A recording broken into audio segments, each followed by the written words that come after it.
So this episode of this series I'm doing has a bonus drawing attached to it.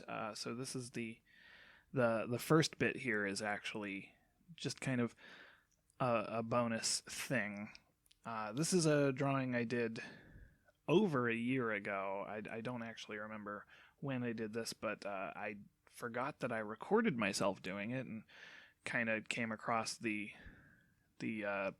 video files and uh, I never really prioritized this one because I ultimately wasn't as happy with this one as I wanted to be, but I found no reason to put it together. And you'll see toward the end of this video, there are some reasons that this drawing is kind of similar to the main one that I do.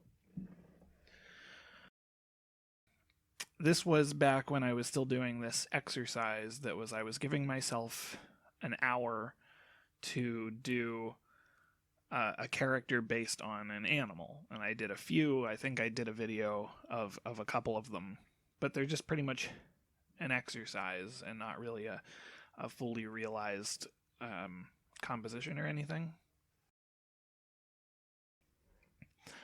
But as you can see, the prompt here was to do a character based on a snail, and the first thing that I thought of was the shell being a hat, and the kind of the slime and the weird way that snails' bodies are built being this kind of like mesh shirt that I at the time just kind of thought existed. Like I was pretty sure I had seen things like it before, but at this point, from what I remember about drawing this picture, I was pretty sure I kind of just made it up on the spot. And you'll see the technique there. You'll see the kind of like mesh layer clothing appear in the main drawing that is coming up. And I just want to say that I even know while I was drawing this, I know what the hat looks like. I was trying for the longest time to differentiate it from looking the way it does.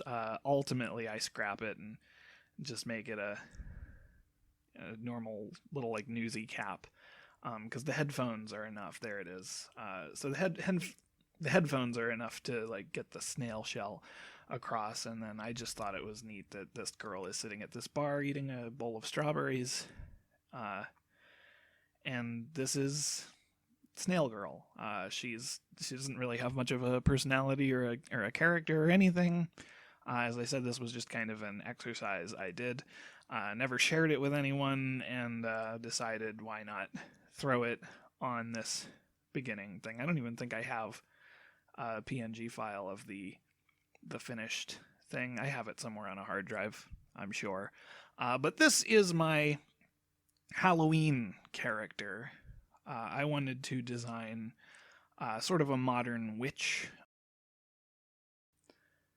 I'll go ahead and say I don't think that this character is entirely original.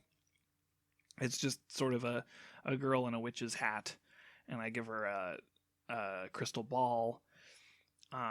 The idea for this character is that she is a bartender at a haunted house sort of attraction concert hall, and she acts as a fortune teller,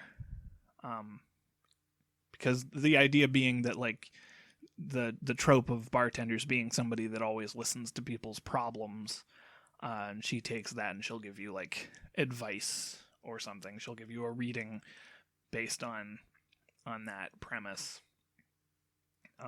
But it was mostly just kind of in my head. I had this idea of what I wanted this witch's hat to look like, and so I decided to build a whole character around this. And something that I wanted to do that I don't do really a lot is actually put thought into the composition of an artwork that features a character instead of just drawing concept art of a character, which is usually what I do, and then kind of the background is an afterthought. But I will say that I spend most of this drawing working on the character, which I'm calling the feature of the piece, with the idea that she is going to be off-centered there, and I want there to be something going on in the background. This is, I would say, an unfinished piece in that I do finish the character for the most part, but I still plan to go back and add something behind it. I was thinking perhaps this bar that I've described, I would illustrate out, and there would perhaps be other characters kind of in the background, you know, filling in more detail, making it a scene rather than just the character posing. Having said that, I'm really happy with the character posing. I spent a lot of time trying to make sure that the perspective was, reasonable, and that you could kind of see what was going on with her hands there, and giving her that kind of like mystical, somatic pose, I suppose.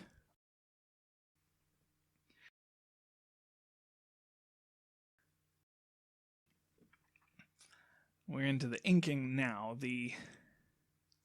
I ultimately am really happy with some of the lighting effects that I'm going to be doing here, but we will see those, once I finish them. And here is, as I was saying earlier on that snail drawing that I did, I decided to bring that back, which is why I thought these two might pair well together. I didn't think the first one made a good enough video on its own, but you can kind of see I revisited that idea and made these sort of mesh sleeves.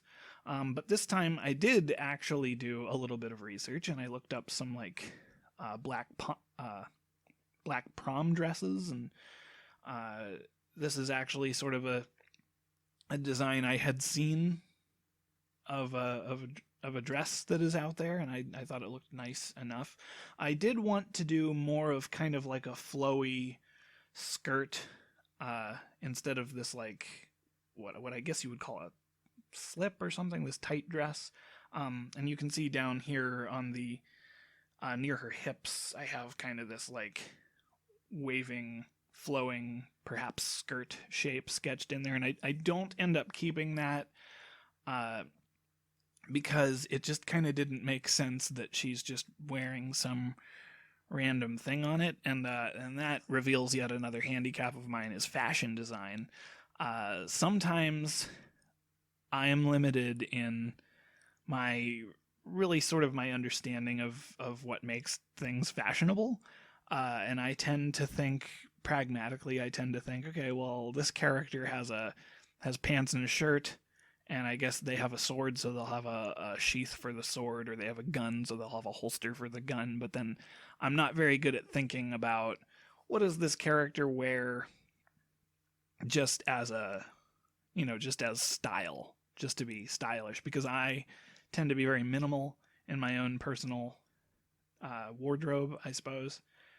And yeah, so that's something that I've been kind of also trying to work on, is like giving characters.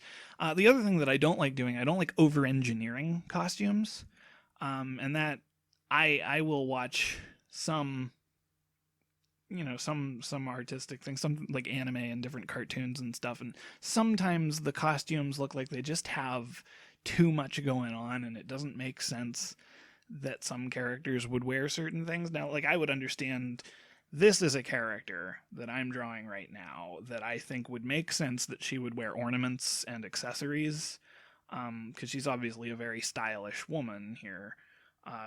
She has this fancy witch hat with the this is a snapdragon, the plant that I've put on there, and that's also the character's name is Snapdragon. But so I would understand accessorizing this character, but there are some times when I'll see a character that, like, I don't know, some person who wanders the desert and only cares about fighting other people, and yet they're wearing earrings and multiple buckles on their belts, and I'm like, why does this person care about style? I don't know. That's just me overanalyzing, overthinking things. Yeah, so this is where I got with this so far, and I do sort of intend to go back and change the background, but for right now, I am pretty happy with it. I'm particularly happy with the lighting effects and reflecting off of the crystal ball and the shading under like her eyes, uh, sort of shadowed by the hat. So let me know what you think about this one. Let me know what you think should maybe be behind her to finish out this piece. But otherwise, thanks.